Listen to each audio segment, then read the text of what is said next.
And now? And now we see. Thanks. Yeah. Okay. Let's go. Let's. But maybe I'm only one who has some strange quality. Some It's just low. because I see the usual page very wide. I guess because of the pixels. And right now it's fine. Okay. I think right now it's totally fine. Okay. Let's continue. So I think tomorrow we will publish the solutions to the midterm, I hope. But so I will discuss martingales, because martingales are very useful as a technique in many applications. So let's go to martingales. Martingales. I will provide two definitions. One definition is the definition without sigma algebras, and the other definition with explicitly mentioned sigma algebras. Okay, so the first definition one, we say that Xn is a martingale. So first, let's have an intuition first. Xn is a martingale if it models the fortune of a player in a fair game. That's the intuition behind. If you have a fair game and you play it in some fashion, I don't care about the exact rules of the game. I don't care about the strategy. But if you play in a fair game, then your welfare may go up, may go down, but the intuition says that on average you will win 0 in a fair game. So your fortune, your welfare, if you play a fair game, it's a martingale. That's the intuition behind the definition. And the formal definition now follows. Definition 1, Xn is a martingale. Xn is a martingale if expected value of next time fortune, next time welfare, given your past experience, given x1, x2, x3, xn is just xn. So if you know information about your past welfare, about your past fortune, then your best guess about your next welfare, about your next fortune is your current sum money you have. Sorry. Yeah, You say that Xn is a martingale if it models, but I want to ask, what is Xn in this case? Models? What? I mean that you called a martingale if it something that models the fortune. Yeah, it describes the fortune, the welfare of a player. I'm just trying to understand,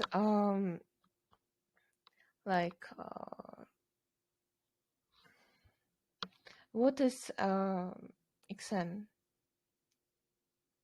What is Xn? Just Xn? like, okay, Welfare, a fortune. martingale, Xn, but the sum of money you have. it? Xn, Xn, the money you have at time n. So this is our sigma Fortune, algebra. welfare, yeah. It's like our sigma algebra at some moment. No sigma algebras are involved. It's just a set of. It's a random variable. Xn is a random variable. Xn, okay, random variable. Okay. Then I get No it now. sigma algebras yet. No, now I just wanted. have... Okay, I got it now. Okay, now the definition with sigma algebras, a little bit more general.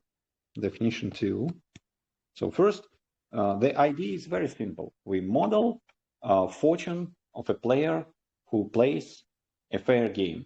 So x1 is his initial fortune, x2 is the fortune after, so x0 initial fortune, x1 the welfare, the sum of money the player has after one game, x2 the sum of money he or she has after two games, and blah blah blah. X12 is the sum of money he has after 20 games. So that's just the sum of money. So you can win, you can lose, you play a fair game. Okay, definition 2, that's the formal generalization of this idea. You have filtration Fn. So that's a sequence of growing sigma algebra. So they represent the information you have, and the martingale xn is a martingale with respect to filtration Fn if we have two, so basically if expected value of xn plus 1 given Fn is just xn. So basically the definition 2 is the generalization of definition 1. Okay, now let's discuss some examples. Let's discuss why they are useful. I think I will show you the main technique how to prove something with martingales. And so I will start with a problem where it seems that there are no martingales at all. So I will consider the first problem. Problem 1. I think it's not really clear what is written after. Is martingale of filtration? No, or... with respect to WRT. WRT means I see. Okay, I got it then. with respect to. Okay. So that means that's a standard acronym, WRT with respect to. Okay. Okay, so let's start with the problem and we will solve it with martingales. Okay, the problem. Imagine you have a deck of cards. You have a deck of cards, well shuffled.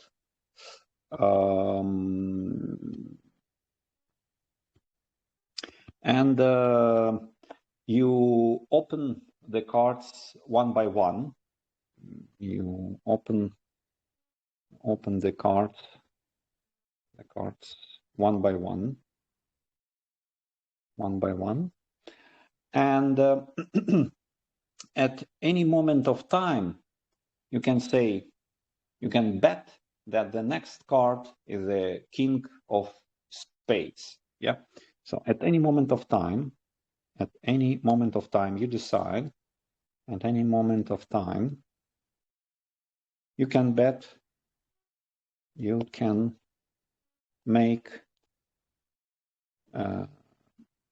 you can say the next card will be the king spades. I think let me draw like this. Yeah, that's okay. You can make this bet, and let's say if you are right, you will win plus $1 million. If you lose, you will get nothing. So if that's a true statement, and you will get 0 if that's a false statement. And the question is, what is the optimal strategy? what is the optimal strategy. Let's check whether we understand correctly the text of the problem. So if I use the following strategy, I can use the following strategy A before opening the first card. I will say bet before opening the first card. So this strategy, the probability of success with this strategy A, even strategy A, maybe for strategy A, probability of success for strategy A is equal to, well, that's an easy question. Let's say 36 cards. Deck of 36 cards. So if I say, if I bet that the next card will be the king of spades before the first card, what is my probability of winning? That's an easy question.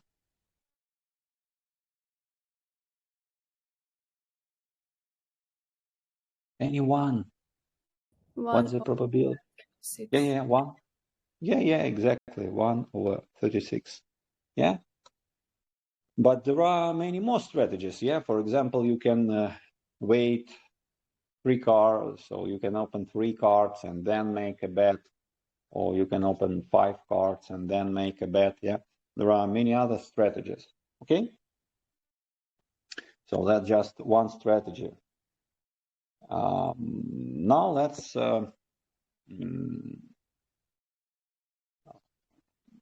let's discuss where we have martingales in this problem. Yeah.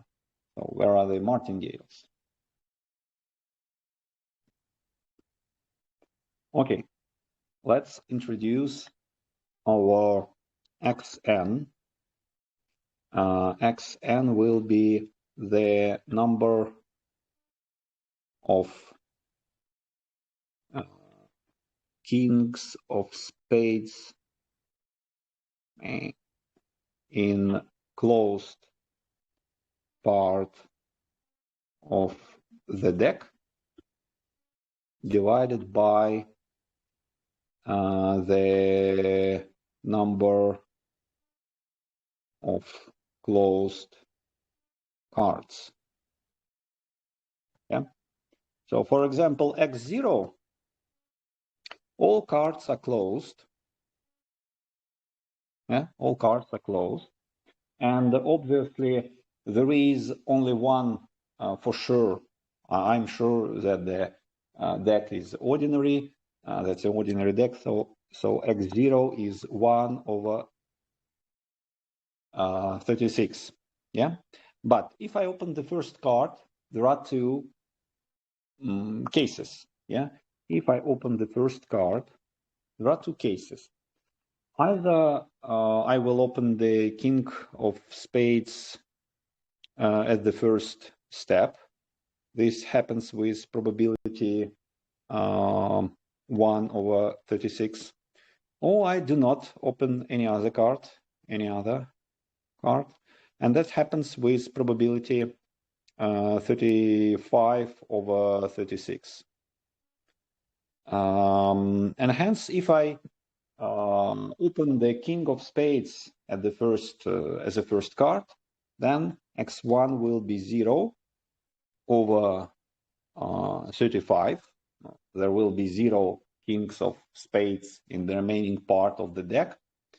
And if I do not open the king of spades at the first as a first card, then x1 will be 1 divided by 35. Yeah, that's okay. Is it clear what xn is? So xn is a random variable. x1, x2, x 35 are random variables. Yeah, they are random variables. That's okay?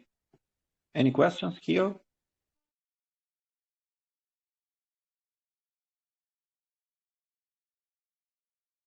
Not yet. Okay, so let's check what is the expected value of x1 given that you know x0.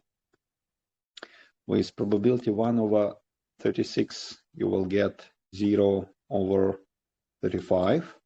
With probability 35 over 36, you will get 1 over 35, and it's 1 over 36, and it's x0. So expected value of the next probability is the current probability, yeah? So in this example, this value behaves like a fortune in a fair game. So for example,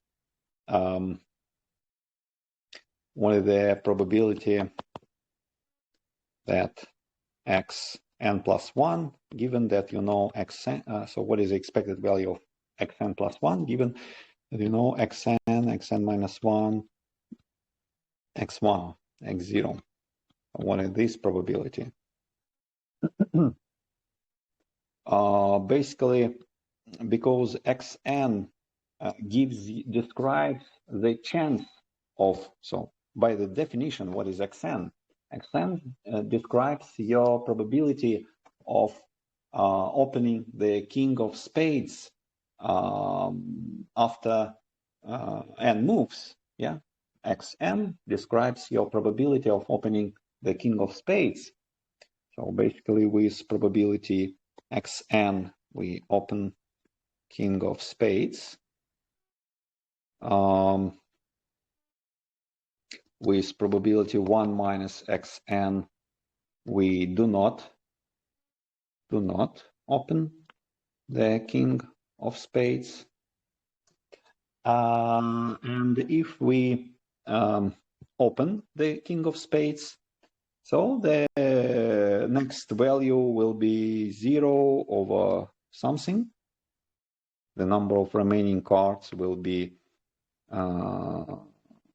36 minus n plus 1. And if we do not open the king of spades, so we will have in the numerator, we will have 36 minus n plus 1, the number of remaining cards. And in the denominator, we will have xn times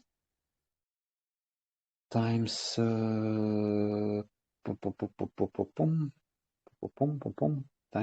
what? Times n, I think, times 36 minus n, yeah? Okay, any questions here?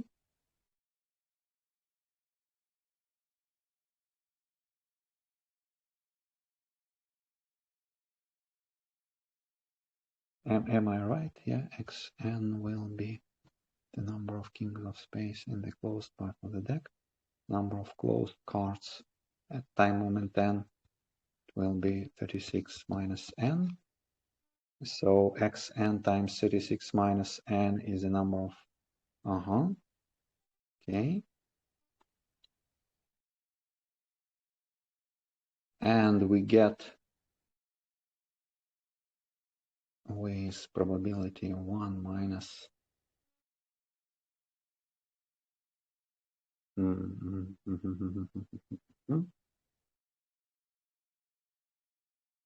so I think I think I'm correct, but I don't see why it doesn't cancel. If I open the king of spades, this happened with this probability, then there will be no more king of spades and the remaining part of the deck. If I do not open, so it will be Yeah, I think like this. Okay, and let's see if xn is so xn may have only two values, either 0, either 1 over 36 minus n. Hence, in this case, xn plus 1 is equal to 0. In this case, xn plus 1 may be 0, or xn plus 1 may be 1 over, so let's simplify a little bit. Yeah, 1 over 36 minus n plus 1. Yeah, and hence expected value of xn plus 1, given that xn is 0, is 0. Expected value of xn plus 1, given xn is equal to 1 over 36 minus n, is equal to, according this formula, yeah, what do we have? We have 1 over 36 minus n times 0 plus 35 minus n over 36 minus n times 1 over 36 minus n plus 1. Yeah, and I think we have exactly 1 over 36 minus n, and hence we have proven that expected value of xn plus 1 given xn and xn minus 1, xn minus 2, x0 is xn. So hence xn is a martingale. Xn is a martingale.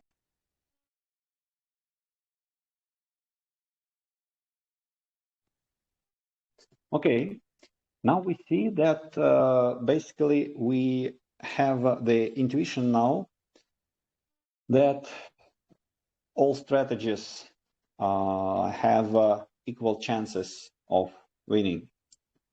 So what is the qualitative conclusion? If xn is a martingale, basically you can't create a system of bets to make the game favorable. If you have a fair game, there are good news and there are bad news. So if you have a fair game, you can't say that, oh, I will, in a finite time with finite investments, you can't make money in a fair game on average. But the good news that you can't lose money on average if time period is not infinite and you are not investing infinite amount of money. Okay, so xn is a martingale, and our intuition says that all strategies have equal probability of winning, and hence all strategies give the same probability of winning the game. Or more formally, let's discuss more formally.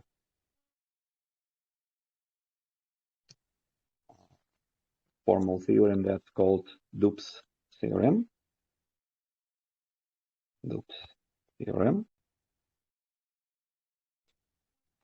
So let's say that xn is a martingale. Let's say that xn is a martingale. So that's the first assumption, if xn is a martingale. So once again, it means that expected value of xn plus 1 given xn minus 1, blah, blah, blah, x0 is xn. The second assumption that You have a random moment of time. You have stopping time tau. Stopping time tau. What does it mean, stopping time? That means you should decide whether to stop the game or whether to continue the game, given your information. So the event tau is less than or equal to n. So that means you quit the game at time moment n or before. You should be able to decide to whether you quit the game, whether you continue the game, using your information.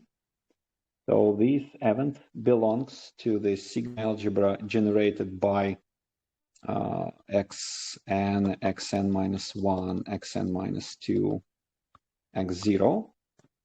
So if xn is a martingale, if tau is a stopping time, what is a stopping time? Stopping time is a random moment of time when you decide to stop the game, but you can't, let's say, I will stop the game, I will stop to invest my money one day before the crisis. That's not a stopping time, yeah, that's a prohibited strategy. That would be a very profitable strategy if you can say, I will stop, I will get my money back one day before the crisis. But that's not a stopping time. To decide whether you stop the game or you continue the game, so tau is bigger than n, you continue the game, you should be able to decide given your information, so based on the values of x0, x1, x2, etc., xn. So basically then the requirement, your decision of stopping the game does not depend on future events. So basically this requirement says your decision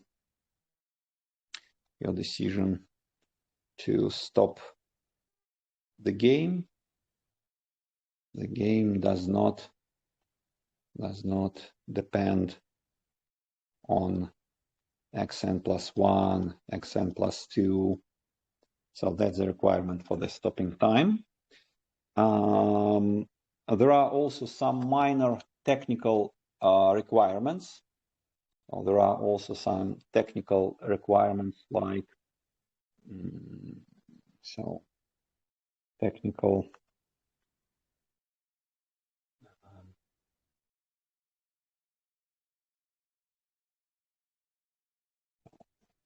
so for example, the third requirement will be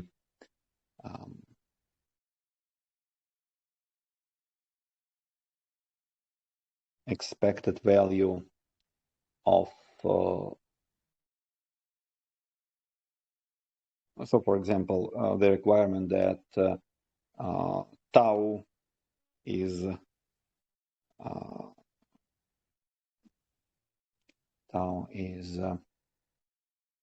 so there is a constant, or maybe okay, I will say first the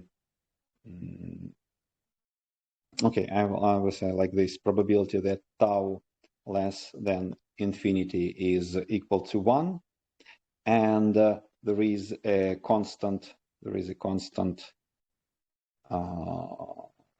m such that the value of x minimum tau and n is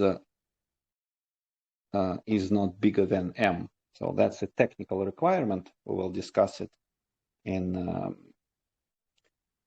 a while. Then basically this theorem says you can't make money in a fair game. Expected value of x tau is expected value of x0.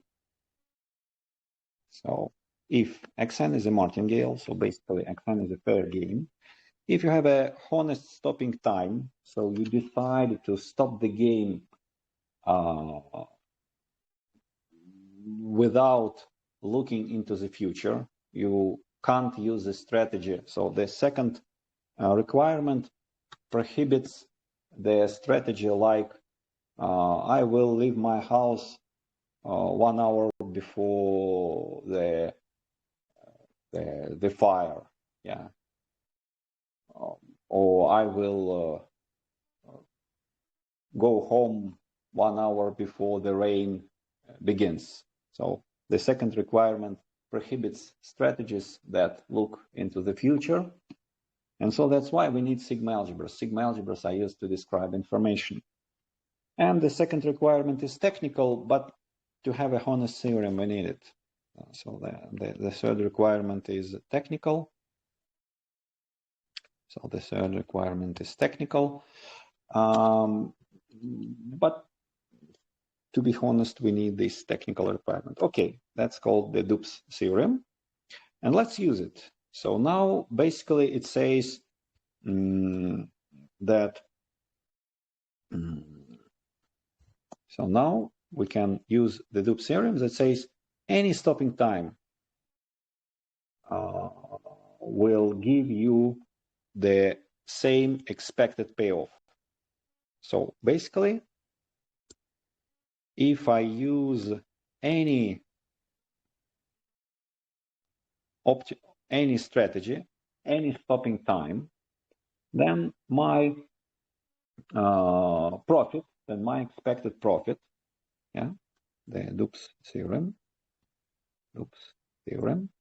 says that expected profit, if I decide to stop at tau, yeah, will give me the expected value of x0, but x0 is just 1 over 36, and hence the Dupes theorem says that this is impossible to have the probability of success bigger or lower than this probability for trivial strategy for 1 over 36. Okay, we have solved this problem using martingales.